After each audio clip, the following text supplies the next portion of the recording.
Time once again to spend some time with the head coach of the men's and women's indoor-outdoor track and field teams and the cross-country teams as well. Brant Tolsma taking a few moments here for us. And, Coach, it seems like the season never really ends for you guys. I know that there's a couple of athletes coming up this weekend that will be competing in the USA Track and Field Junior Outdoor Championships, but we got a lot to recap from this season as well. So before we look ahead to that, let's first go back to Nationals in Eugene, Oregon. What a performance for Edna Kurgat, finishing fourth in the women's 5K.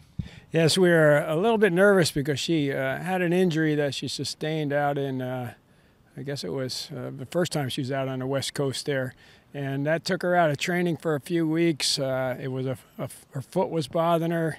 We never quite got to figure out what it was. She gradually came back, but she looked good at regionals, but then at nationals she showed she was all the way back, and she ran a very smart race and patient, and the pace was going real slow at the beginning, but she stayed with it, and then when it picked up, she was able to compete and did really well. She talked a lot about having to come back from injury and trying to keep her faith and stay poised. How much did her attitude contribute to that? Well, certainly when you're beaten mentally, you're beaten physically. So a lot of people think they want athletes with confidence, but we really teach that it's better if an athlete has confidence in the Lord and the Lord's ability to use them than to just have confidence in themselves, because when your confidence is in totally yourself, that can evaporate pretty quickly sometime. And I think her focus was good, and she, as you could even tell from the interview she did before, her faith was good, and the result turned out to be good. She's going to be a good one to watch for a while here at Liberty, thankfully. And looking at some other individual accomplishments, she was the only Lady Flame to go to nationals, but there were some other outstanding achievements as well. Michelle Cummings, strong finish in the shot put at the preliminary meet, and then also Daryl Jones did well in the triple jump as well. You kind of comment on both of those athletes? Well, Michelle is done now, so she had a great career, and been to nationals. Won all the Big South championships in the shot. But Daryl Jones still has 2 years left. He had a foul that I actually protested because I wanted him to look at it again, and they told me he fouled by a toenail. That's what they said. And that measured a lifetime best. It was a metric, it was 1580, and it took 1581 to make it to nationals. So had he gotten that mark, he would have missed nationals by 1 centimeter. That much. But to be going into your junior year that close is certainly very encouraging, and he's one of a few that we're hoping will get to nationals in the next year. And ultimately, we don't like going to nationals with only one. One is better than 0, but we're looking forward to the day when we're taking 6, 8, 10, 12 athletes to nationals.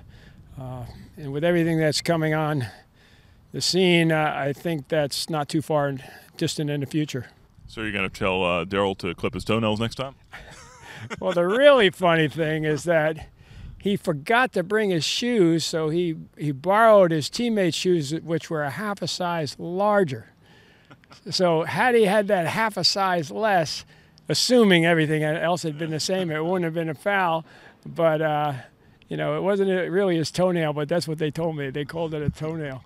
Wow, never heard that before. I guess if you're around the sport long enough, you'll hear a lot of things. Let's talk about some of the team accomplishments, though. Indoor and outdoor championships for both the Flames and the Lady Flames, and the outdoor meet was really just a dominant showing all around. 4 out of 6 championships. How pleased are you with this year? Well, we had a very good conference-level team. That's a team that could compete well at, 4 deep. We were 4 deep in a lot of events, and even with the limited entries this year, we were still able to put the full 32 athletes out there. And on the men's side, all 32 that competed scored. So we left a few out that could have scored as well. But and it's comforting to know that we have a good conference-level team, because that's the expectation. We're expected to win there. But regionals, we took 11 to regionals this year, which is not terrible, but we have to get that number up closer to 20, and hope to see that happen in the near future too. But it's always satisfying to win conference, especially when it's at home. And how the whole year unfolded and getting to have the last meet here, it was definitely a lot of fun. Looking ahead, construction continues on the indoor track and field. How excited are you for the new facility? I was out there on Sunday, and it is just massive and incredible. Just thinking about the kind of things that can take place in there kind of gives me goosebumps, because I can't believe what they've done in the last 4 months.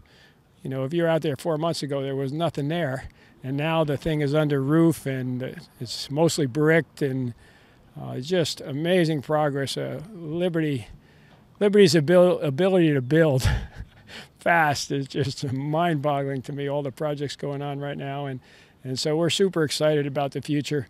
When the athletes come back from the summer and they get to see that facility there, I can't imagine that they all won't be training hard.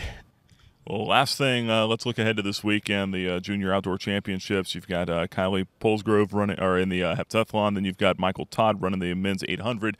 What are you expecting for both of them?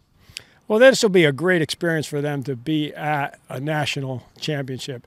A lot of times when somebody goes to junior nationals and they get that experience at a national meet, and then they make it to NCAA nationals, it doesn't feel completely like their first national championship because they've been at one. So they're really looking for experience. They both qualified by hitting a score up to the standard, but they're not one of the heavy favorites or anything like that coming in. So it's going to be more about getting experience and trying to perform well on a big stage, and I think it'll certainly be valuable for them down the road, because both of them are exciting athletes to have on the team, being as young as they are and doing what they're doing already.